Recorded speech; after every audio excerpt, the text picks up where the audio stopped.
কেমন আছো? আজকে আমি সকালে 2টা লুচি আর সবজি খেয়েছি, তার সাথে একটা ডিম খেয়েছি। মা আমাকে খেয়ে দিচ্ছে।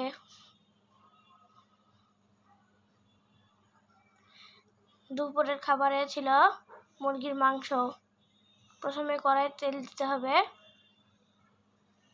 তারপরে পেঁয়াজ কুচি দিয়ে দিতে হবে, ভালো করে নেড়ে নিতে হবে লাল লাল করে।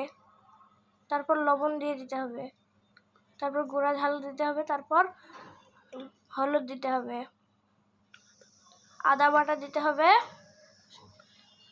তারপরে রসুন বাটা দিতে হবে, জিরা গুঁড়া দিতে হবে, গরম মশলা গুঁড়া দিতে হবে। তারপর সবগুলা নেড়ে নিতে হবে, তারপরে পানি দিয়ে দিতে হবে। খুব ভালো করে নেড়ে নিতে হবে।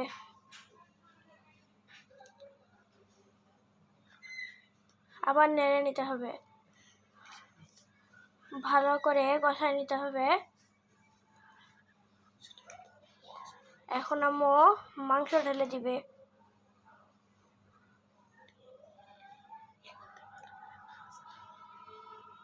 তারপরে সবগুলো মেখে নিতে হবে।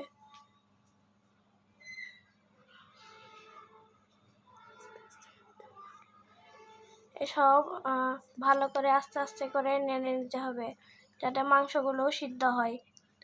এখন ঢেকে দিতে হবে। এখন আম্মু তুলে নেবে। এখন আবার নাড়াচাড়া করে দিবে।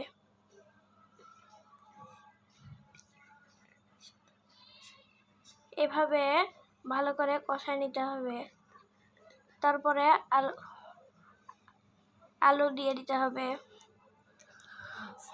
তারপরে ভালো করে নেড়ে নিতে হবে।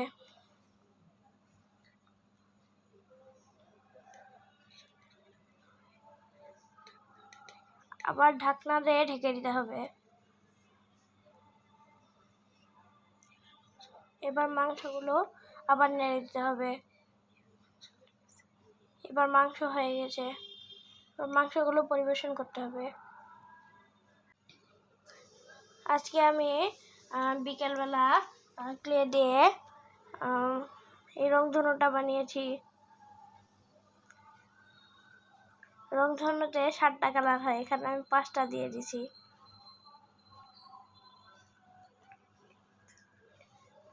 কেমন হলো তা আমাকে কমেন্ট বক্সে জানাবেন। আম্মু বিকেলে পোয়া পিঠা তৈরি করলো।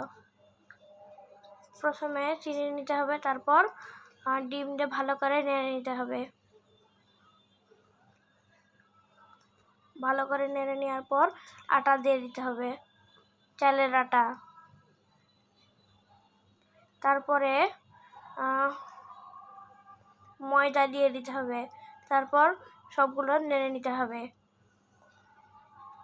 ভালো করে নেড়ে নিতে হবে। তারপর দুধ দিয়ে দিতে হবে, তারপরে ভালো করে মেখে নিতে হবে আস্তে আস্তে করে। এবার মাখানো হয়ে গেছে, এখন এই মিশ্রণটা তেলে দিয়ে দিবে আম্মু। এখন তেলে দেওয়ার পালা। তেলটা গরম করে নিতে হবে, তারপর ওই মিশ্রণটা তেলে দিতে হবে একটা একটা করে। এখন ফুটবলের মতো ফুলে উঠতেছে। আবার একটা দিল।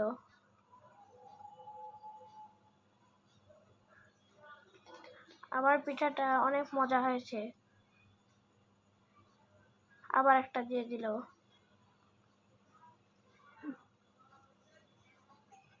তারপরে পিঠাগুলো পরিবেশন করার পালা। অনেক সুন্দর হয়েছে, ভিতরে অনেক নরম, খেতে অনেক মজা হয়েছে। আল্লাহ হাফেজ বন্ধুরা, ভালো থাকো।